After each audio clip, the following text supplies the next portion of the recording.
Teens share everything. That may include the bacteria that can cause meningococcal disease known as meningitis. Even if your teen's been vaccinated in the past, they could still be missing meningitis vaccinations.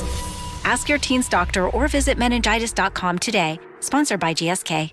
Welcome back, True Crime Army. I am your host, Margot, and this is Military Murder, a show where I discuss true crime cases involving the military and veteran community. And today, I have a headlines episode for you. During this headlines episode, I will be bringing you a few case resolutions for cases that we've been following for several years now. Without further delay, join me as I bring you 6 headline cases. Now, let's dig in. Military murder is an independent project and is not endorsed by the Department of Defense or any military component. The views expressed are those of the host. The content of this podcast is not meant to be legal or medical advice. Warning, this episode contains graphic details of murder and is not suitable for young listeners. Listener discretion is advised.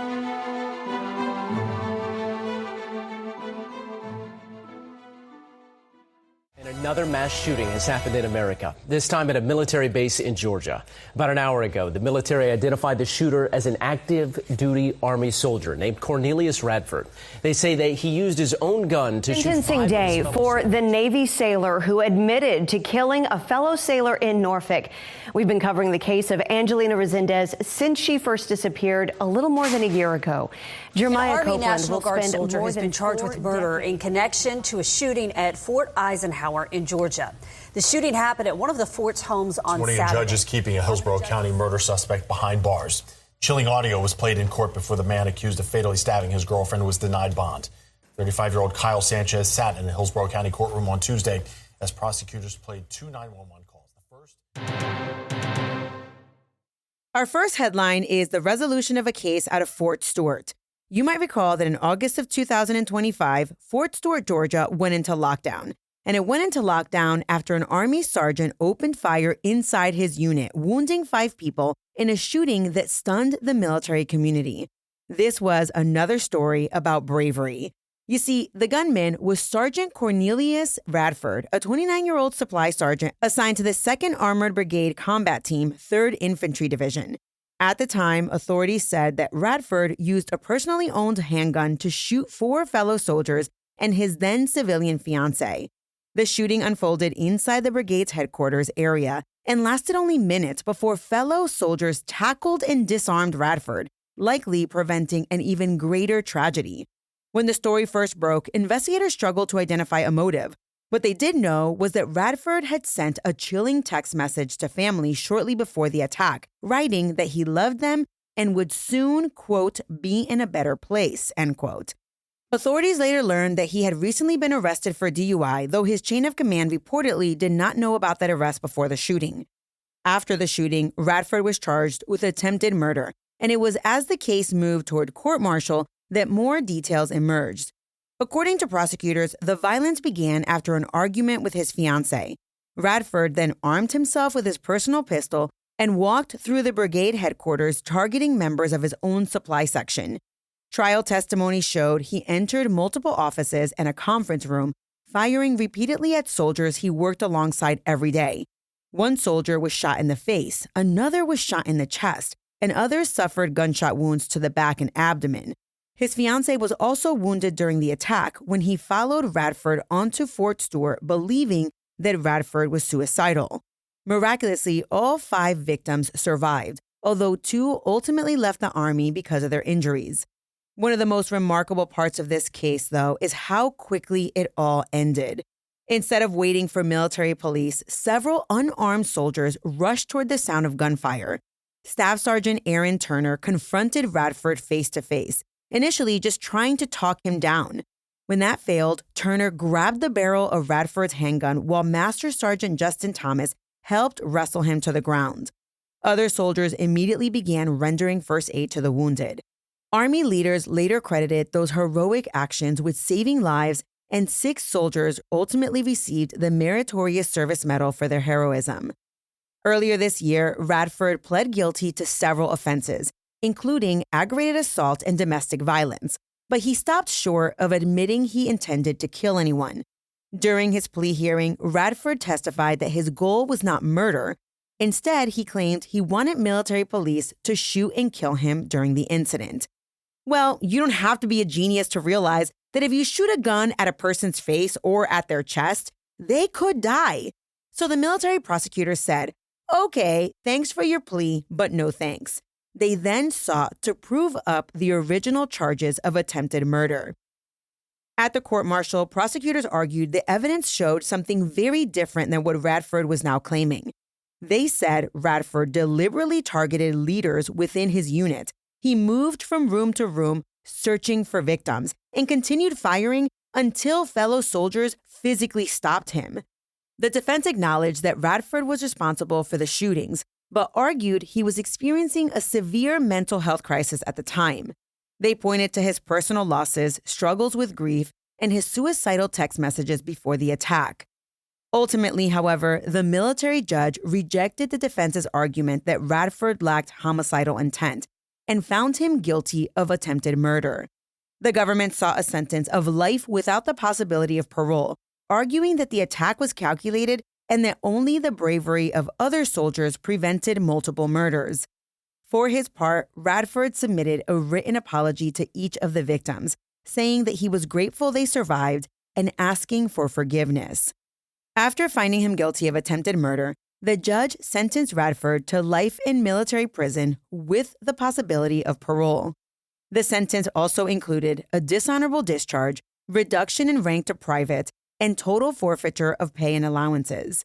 Prosecutors had requested life without parole, but the judge opted to leave open the possibility of parole in the future. In the end, this case showcases the extraordinary courage of a handful of unarmed soldiers who refused to run from gunfire. Okay, real talk for a second. How do you and your family operate on a daily basis? Are you like me before Skylight, with a pretty planner stuffed with birthday invitations shoved into the wrong month or random thoughts scrawled all over it? And what about the never-ending sticky notes that were supposed to remind me about that thing? But now I can't even find the sticky notes. Yeah, that used to be me until I got my very own digital Skylight calendar. And thank goodness, because with 3 daughters, work, school pickup, tutoring, activities, and dental appointments, my brain was basically fried. That's why the Skylight calendar has honestly been such a game changer in our house. It's this beautiful 15-inch digital smart calendar that syncs with Google Calendar, Apple Calendar, Outlook, everything. And it puts the entire family schedule all in one place. So now my kids can actually walk by and see what's happening for the day. My oldest knows when track practice is, my middle child knows when homework is due, and my youngest even checks her routines in the morning. And I love that everyone has their own color assigned to them because it makes it super easy to keep track of who has what going on. But my all-time favorite feature is the chores and routines, because somehow hearing me say, brush your teeth, for the 900th time was not effective. But when my girls see it on the Skylight with a checklist and reward system, suddenly everyone's motivated. It just makes the house feel calmer, less mental load, less repeating myself, less chaos. And I love that Skylight calendar is really designed to bring families together for more time instead of everyone constantly feeling stressed and disorganized trying to figure out what comes next. Plus, your happiness is really Skylight's happiness. So if in 4 months of you having your Skylight, you're not 100% thrilled with your purchase, you can return it for a full refund, no questions asked. And the reason why Skylight is so good is because families are better when they're working together. And guess what? Right now, Skylight is offering my listeners $30 off their 15-inch calendars by going to myskylight.com/MMP. Visit myskylight.com/MMP today for $30 off your 15-inch calendar. That is myskylight.com/MMP. Oncology is a key focus for Pfizer, with 40% of R&D devoted to the oncology space. Pfizer is committed to advancing cancer care for your patients. Learn more at cancer.pfizer.com. I have given you various headline segments on the murder of 21-year-old Navy culinary specialist Angelina Resendiz. You might recall her disappearance from Naval Station Norfolk in May of 2025 and her disappearance sparked a massive search before her body was discovered nearly 2 weeks later in a wooded area about 10 miles from the base. At the time, fellow sailor Jeremiah Copeland was charged with premeditated murder, along with several other serious offenses involving violence against multiple women. Now, that case has reached its conclusion, and while the guilty plea spared Angelina's family from a lengthy trial, the details that emerged in court are every bit as heartbreaking as you would expect. In early June 2026, 21-year-old Jeremiah Copeland pled guilty before a military judge at a court-martial to unpremeditated murder, making a false official statement, aggravated assault by strangulation involving another woman, and multiple indecent recording offenses involving other victims. In exchange for his guilty plea, prosecutors agreed to dismiss several additional charges, including the original premeditated murder allegation and other sexual assault-related offenses. During the guilty plea, Copeland admitted for the first time exactly what happened inside his barracks room on May 29, 2025. According to his own testimony, Angelina had gone to his room at Miller Hall aboard Naval Station Norfolk. The two had been drinking alcohol, talking, and kissing. At some point, Copeland received a notification on his phone that really upset Angelina. He told the military judge that Angelina became emotional and, quote, started freaking out, end quote. But instead of walking away or asking Angelina to leave his room, Copeland admitted that he climbed on top of her and strangled her with his hands until she died. But what happened afterward is almost as disturbing as the murder itself. You see, Copeland admitted that he left Angelina's body hidden inside the closet of his barracks room for several days while fellow sailors and investigators searched for Angelina. During that time frame when Angelina was in his closet, Copeland repeatedly lied to investigators, telling NCIS agents that he had safely walked Angelina back to her barracks room after they spent time together. Then, in the early morning hours of June 2nd, prosecutors say that Copeland loaded Angelina's body into a Navy-issued wheeled duffel bag, drove off base, and then dumped her remains in a wooded area near Broad Creek in Norfolk. Ironically, investigators ultimately found Angelina's body because of technology. You see, GPS data from Copeland's phone and smartwatch showed him traveling to the exact area where Angelina's remains were later discovered. Investigators also found that he had dropped a Google Maps pin at the location and even took a screenshot of it, digital evidence that ultimately helped lead NCIS agents directly to Angelina's body. Following his guilty plea, a military judge sentenced Copeland to 44 years of confinement. In addition to prison, he received a dishonorable discharge, forfeiture of all pay and allowances, reduction in rank to seaman apprentice, and will be required to register as a sex offender once released because of the additional offenses he admitted committing against other women. But perhaps the most remarkable part of this entire story happened before Copeland entered his guilty plea. As part of the negotiated plea agreement, Copeland agreed to sit down face-to-face with Angelina's mother, Esmeralda Castle, who has been advocating for her daughter from the start. Now, think about that for a second.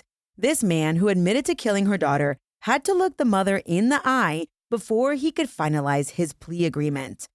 According to Castle, the meeting was brief, but she wanted to make sure that Copeland heard something she believed was very important. She told him, quote, "You still have life. I'm sorry it's going to be behind these walls, but you still have life. And even behind these walls, you can still do good things," end quote. That's an extraordinary statement from a mother whose daughter was murdered. Castle later explained that while she can never forget what Copeland did, she believes in accountability and redemption. She has repeatedly said that her goal is bigger than simply seeing Copeland punished. She wants to make sure that what happened to Angelina never happens to another service member. In fact, after the sentencing hearing, Castle made clear she does not view the case as finished. Outside the courtroom, she told reporters, quote, "We're still not done. This isn't done. This is the process, and justice is when everyone is safe and this doesn't happen again," end quote. And that has become her mission. Since Angelina's death, Castle has spoken before lawmakers, veterans organizations, and advocacy groups, pushing for reforms within the military. She has criticized the Navy's handling of her daughter's disappearance, noting that Angelina was initially classified as AWOL, rather than immediately treated as a missing service member. Castle has also questioned why Copeland remained in uniform despite what prosecutors later revealed was an alarming history of violence against women, including another strangulation and multiple incidents of secretly recording women without their consent. Now, I do want to mention one detail that makes Angelina Resendiz's murder even more troubling, and that is the fact that prosecutors say that Copeland didn't suddenly become violent in May of 2025. In fact, during the court-martial, prosecutors revealed that Copeland admitted to several other violent and predatory acts that occurred before Angelina was killed. Most significantly, he pled guilty to aggravated assault by strangulation involving another woman. According to the stipulation of fact, Copeland admitted that he wrapped his hands around this woman's neck and choked her during an earlier domestic violence incident. Thankfully, that victim survived, but as we know from domestic violence research, strangulation is considered one of the strongest predicators of future lethal violence. Studies have consistently found that victims who had been strangled by an intimate partner face a dramatically increased risk of later being killed by that same offender. Copeland also admitted to multiple indecent recording offenses involving several women. Prosecutors said that he secretly recorded women in situations where they had a reasonable expectation of privacy, violating both their trust and their privacy.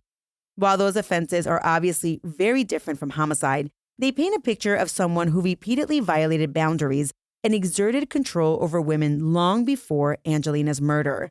And as I mentioned just a few minutes ago, as part of the plea agreement, Copeland accepted responsibility for those crimes as well, which is why he'll be required to register as a sex offender in addition to serving his prison sentence.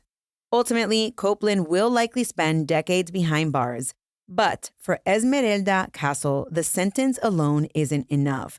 She has said that the real measure of justice will be whether Angelina's death leads to meaningful reforms that better protect the men and women serving in uniform. And honestly, if you've listened to this podcast for any length of time, you probably noticed something unsettling. Time and again, we see cases where warning signs existed long before a murder occurred. The question isn't always whether someone should be held accountable after a tragedy. It's whether the system could have prevented the tragedy in the first place. For Angelina Resendiz's family, that's the fight that continues today.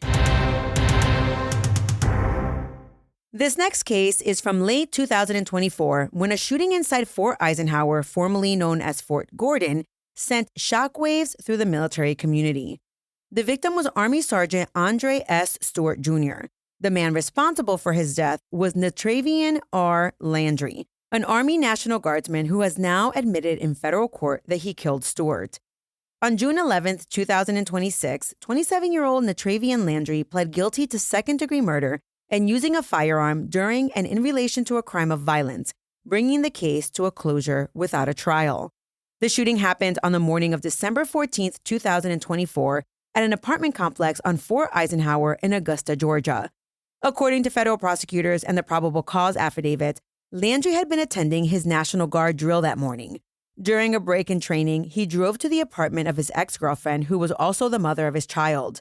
When Landry arrived, he noticed a black pickup truck parked outside and immediately became suspicious. He reportedly asked who owned the truck before forcing his way inside of his ex-girlfriend's apartment. Landry then went up the stairs to a bedroom where he found Sergeant Andre Stewart in bed with the woman. According to investigators, Stewart and the woman were dating at the time, and the woman was not dating Landry. Court records paint a heartbreaking picture of what happened when Landry entered that room. The woman later told investigators that she and Stewart had been asleep when they were awakened by the commotion. 2 young children were also inside of the apartment, including Landry's own 5-year-old son with the woman and Stewart's 5-year-old son with another woman. Those children were in the home as the violence unfolded. Prosecutors say that Landry knew Stewart was unarmed.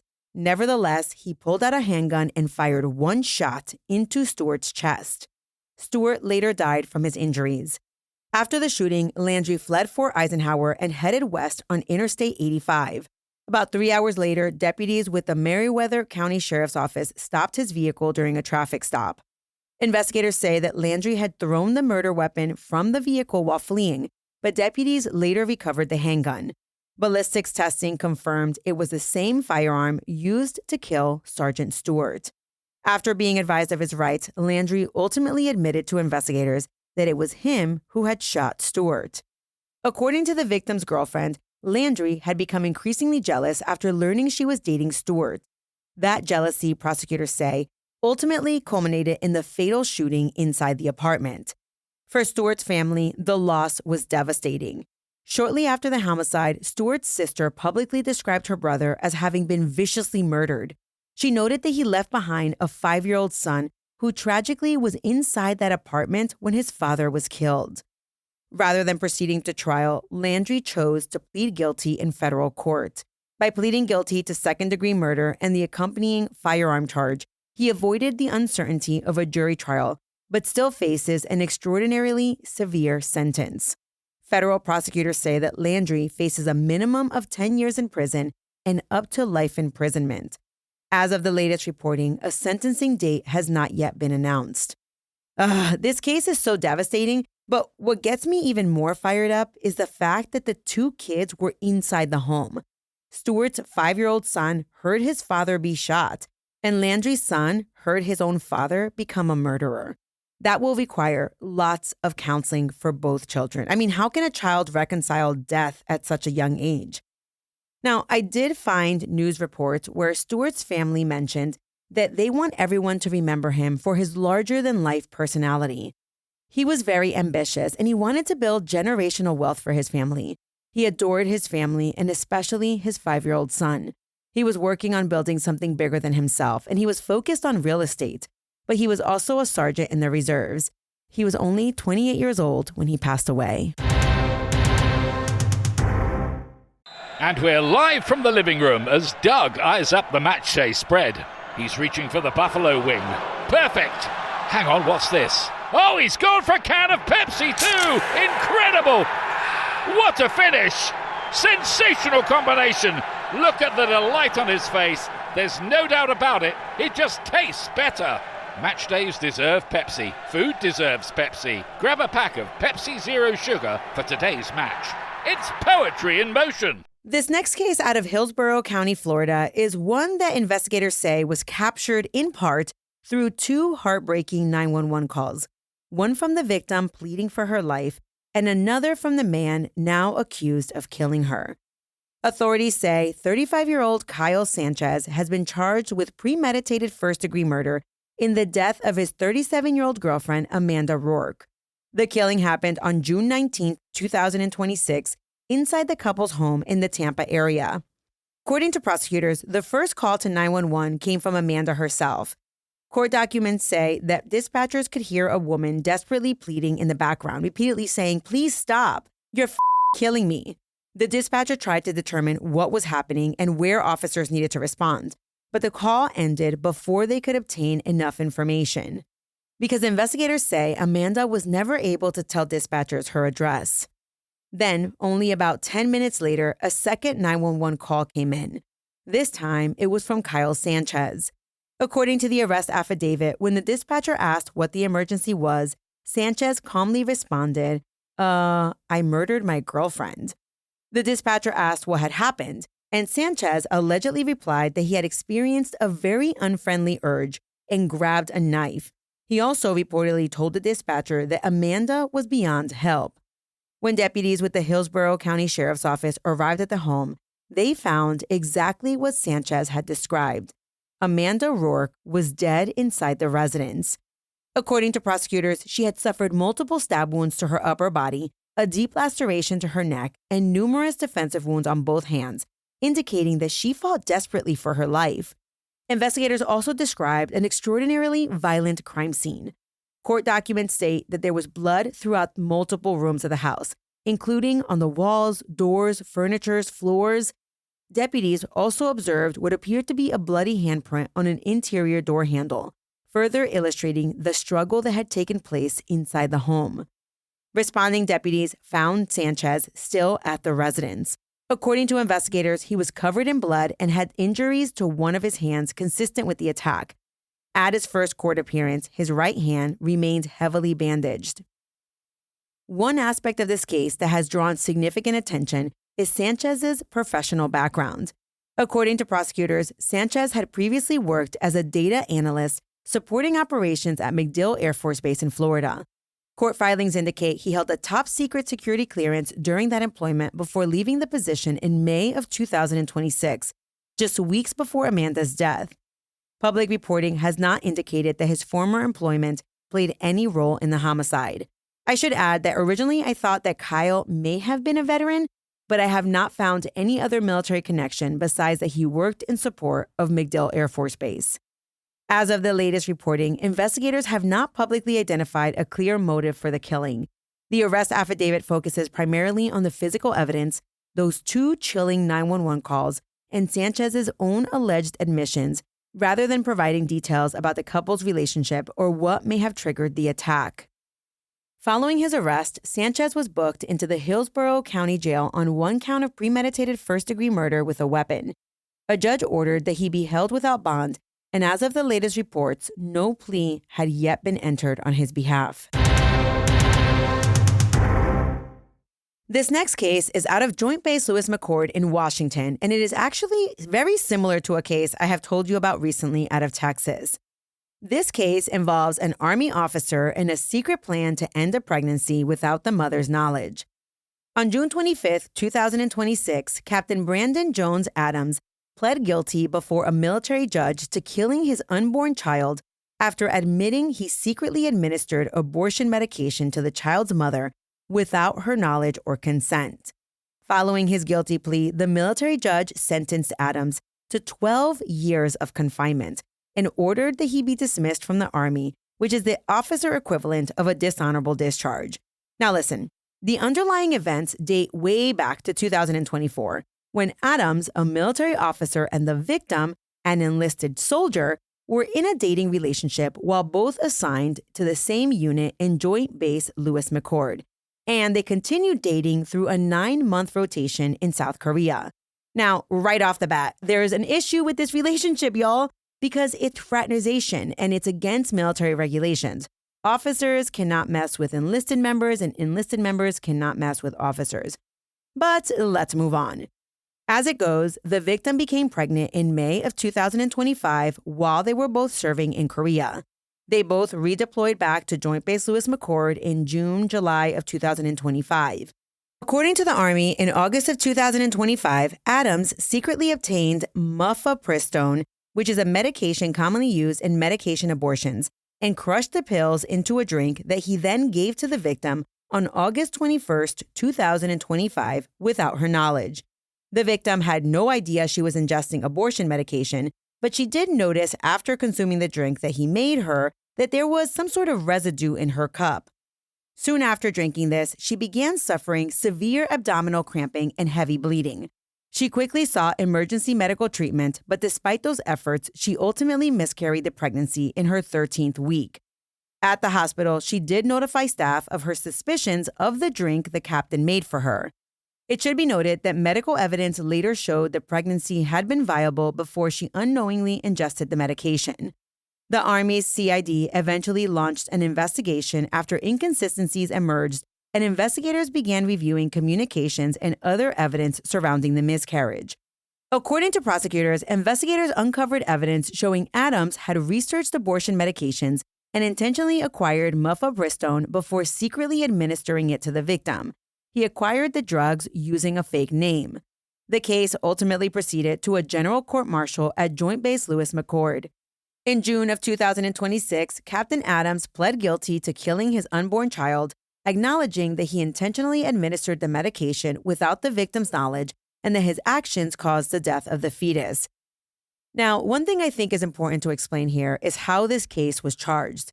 Adams was prosecuted under Article 119 Alpha of the Uniform Code of Military Justice, which is titled Death or Injury of an Unborn Child. That status makes it a crime to cause the death of an unborn child while committing certain criminal acts against a pregnant woman. Importantly, the law specifically excludes consensual abortions or medical procedures performed with the pregnant woman's consent. In this case, prosecutors argued, and Adams ultimately admitted, that the victim never consented to taking abortion medication and had absolutely no idea it had been placed into her drink. Following the guilty plea, the military judge sentenced Adams to 12 years in prison, dismissal from the Army, and all of the lifelong consequences that accompany a felony conviction and a punitive discharge from the military. The Army's Office of Special Trial Counsel praised the investigators and prosecutors who handled the case, emphasizing that the military justice system existed to protect victims and hold offenders accountable regardless of rank. And honestly, what stands out to me most about this case is the issue of reproductive autonomy. No matter where someone falls politically on abortion, this case wasn't about a woman choosing to end her own pregnancy. According to prosecutors, and now by Adams' own admission, it was about someone secretly making that decision for her, without her knowledge, without her consent, and without any opportunity for her to protect herself or her unborn child. It's an incredibly rare prosecution under the UCMJ, and one that military legal experts say underscores that reproductive coercion can take many forms, including criminal ones. With his guilty plea now entered and his sentence imposed, Captain Brandon Jones Adams' military career is over. But for the victim, the consequences of his actions will last a lifetime. Trying to be a bit more mindful of things you buy? For you and your family? Well, when it comes to laundry, choose All Free Clear. 100% free from dyes and perfumes. All Free Clear uses only essential ingredients that tackle tough stains and odors. And it's gentle on the skin. It's a powerful clean you can feel good about. So go on, pick up a bottle of All Free Clear for your next laundry day. This next story is one that spans nearly 3 decades and ends with one of the Army's longest-running fugitive investigations finally coming to a close. In November of 2025, authorities in Malaga, Spain, arrested Jesse Bussey, a former U.S. Army soldier who had been on the run since 1996 after fleeing Germany just before his court-martial was scheduled to begin. After his arrest in 2025, Bussey was extradited back to the United States, where he is now serving the military prison sentence that had been waiting for him for nearly 30 years. That's right, y'all. Just because he went on the run didn't mean they stopped the court-martial from moving forward. So let's rewind. Bussey's military career actually began in the Army, where he served from 1978 until 1981, before he later re-enlisted. During his second stint in uniform, he deployed in support of Operation Desert Storm and was eventually assigned to the 299th Forward Support Battalion in Schweinfurt, Germany. But in 1996, his career came to a dramatic halt. According to military investigators, Bussey was accused of raping multiple women assigned to his unit, along with other sexual offenses. The Army ultimately charged him with rape, 2 specifications of indecent assault, and desertion. Then, on the very day his court-martial was set to begin, Bussey disappeared. Investigators later determined that the last confirmed sighting of him was at a gas station on base, and from there, he simply vanished. Despite his disappearance, the military justice system continued without him. Bussey was tried in absentia, convicted of rape, desertion, and 2 counts of indecent assault. He was then sentenced to 16 years in confinement, reduced to E1, and dishonorably discharged from the Army. The only problem was no one knew where he was. And for nearly 30 years, Bussey was gone with the wind. Apparently, Bussey spent years reinventing himself. Authorities eventually learned that after fleeing Germany, Bussey enlisted in the French Foreign Legion, where he reportedly served from late 1996 until approximately the year 2000. After leaving the Legion, investigators believe he was homeless living in France until he assumed the identity of a Nigerian citizen 18 years younger than his actual age. This new identity allowed Bussey to move through Europe under an alias while effectively disappearing from the U.S. authorities. Over the years, the Army's Criminal Investigation Division continued searching for him, eventually partnering with the U.S. Marshal Service. By then, investigators said Bussey had nearly a 23-year head start, making the case one of the military's most challenging fugitive investigations. Army investigator Nick Resigliano, who joined the case in 2019, later described Bussey as the Army's most wanted sex offender. He and his investigative partner began reconstructing nearly 3 decades of Bussey's movements, focusing their search on Europe and parts of Africa after concluding that Bussey likely had never returned to the United States. The breakthrough finally came from an unexpected source. According to investigators, Bussey was living his best life working as an English teacher in Spain. Well, apparently, someone responded to a U.S. Marshal Service social media post, and that tipster led the marshals directly to Bussey.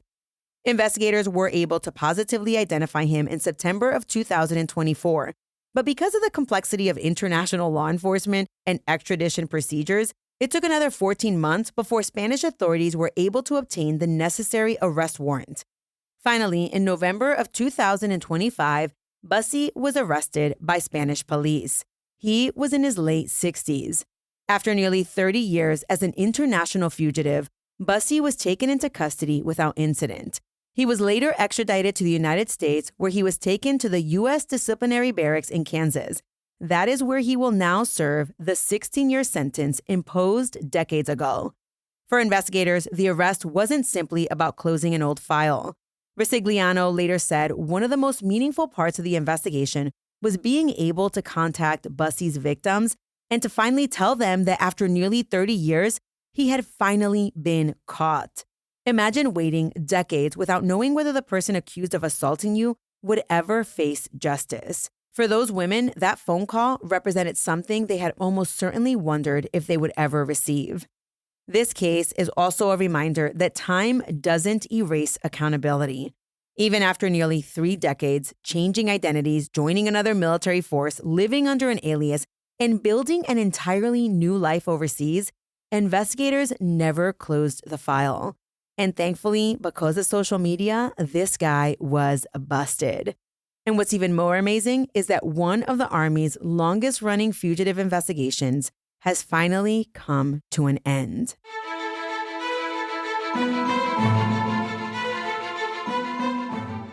True Crime Army, thank you so much for tuning into this Headlines episode. It's really amazing to see cases that we've been following finally have some sort of resolution. Although some of the resolutions aren't, what we would hope. For example, Copeland only getting 44 years. He definitely strikes me as the kind that if he gets released early from jail, he'll be relatively young. So let's say he gets out in his 40s. He probably will reoffend. So hopefully the parole board will look into that, or will look at the totality of the case and the number of victims in his case before allowing early release. All right, True Crime Army, I hope that you are all staying safe this summer. Thank you for joining me. If you have me in your ear during your road trips, I really appreciate it. Make sure that you rate the show 5 stars if you love it and leave me a few kind words. That reminds me, if you're going on any road trips this summer, make sure that you sign up for Patreon. If you sign up for Patreon, you get access to over 60 full-length bonus episodes that are not available in the public feed. Plus, you get to listen completely ad-free. My sources for today's episode include various press releases and articles found in Stars and Stripes, The New York Post, AP News, Army Times, Military Times, People Magazine, and The Virginian Pilot. Military Murder is a Mama Margot production. The music was created by Ty-Obs. Until next time, remember, you never really know what someone is capable of, so remain vigilant always. You have a fabulous week, and I'll keep digging to bring you another military murder story next time.